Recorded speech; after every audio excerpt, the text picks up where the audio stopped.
Henkel as a organization is into the adhesives business. We make a lot of industrial adhesives, general adhesives, transportation adhesives, surface treatment, and it's a global company having a leading position in the adhesive segment.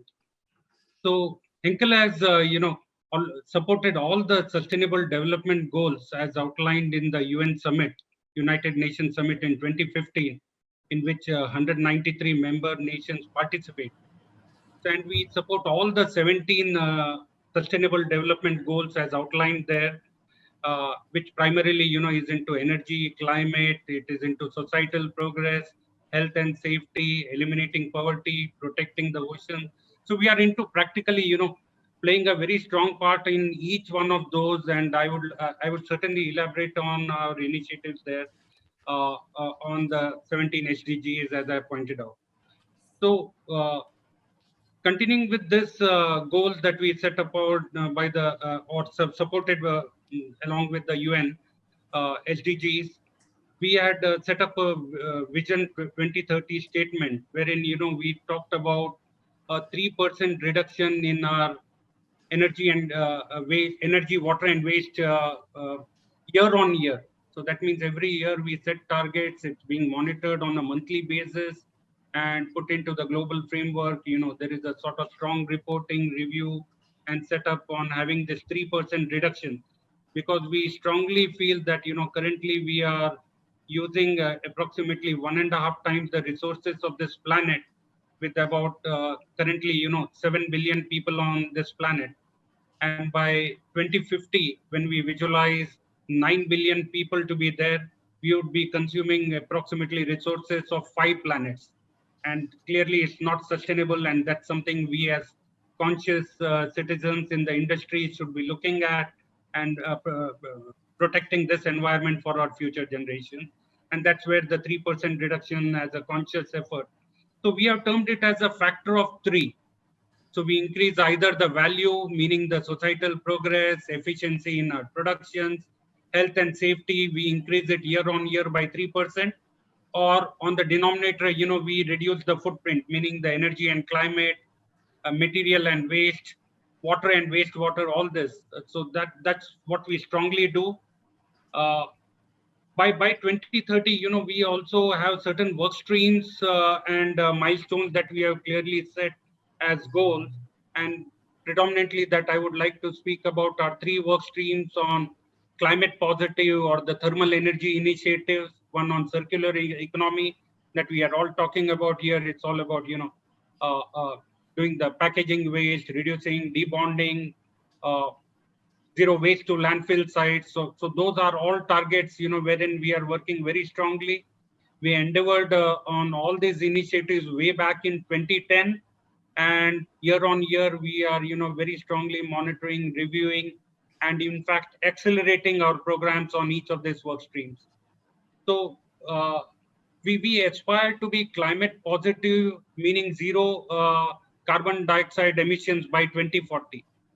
And we have set up interim milestones also. By 2025, we aspire to have 65% reduction in our CO2 emissions.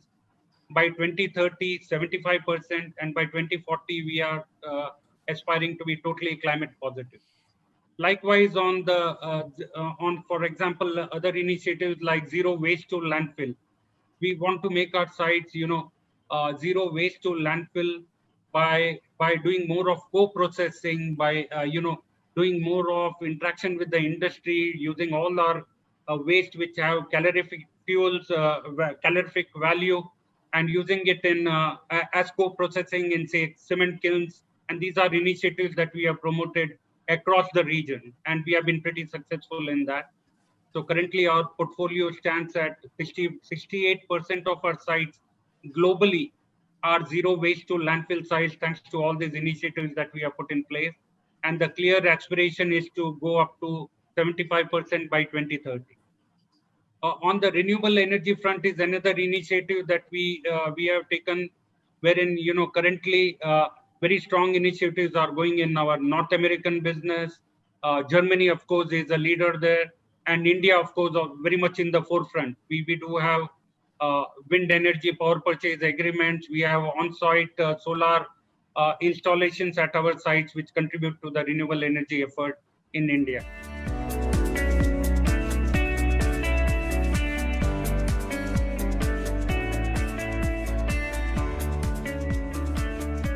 Our traditional energy mix has been, the bought-in electricity. We also have a power purchase agreement on the renewables and the conventional electricity, of course, which we have been using in the past. We also have a mix of having solar energy or wind energy, So a traditional mix of conventional electricity, bought-in electricity on renewables and also on the on-site installations at our location. We have been steadily increasing the renewable content at our manufacturing locations. So we are putting more and more solar rooftops to augment, and our current portfolio stands at 13% of the electricity with the renewable, having a renewable content. So we have the wind energy farms as purchase power agreements at our Chennai manufacturing locations.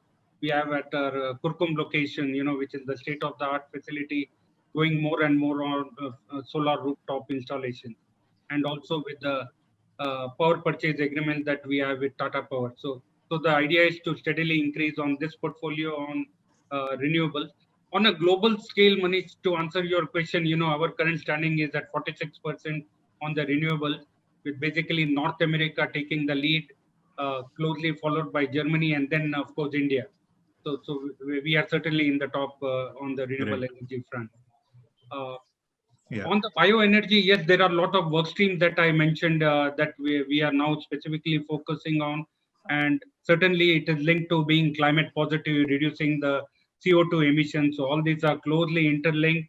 And of course, we are pointing out as we are speaking, we are also on talks with the Khushbu's team on having this biomass facility at our location as well. So that's very clear. We were expecting a proposal, Khushbu, from your team last week itself, and I hope by the time we have it, we certainly intend to go strongly at our Kurkum location.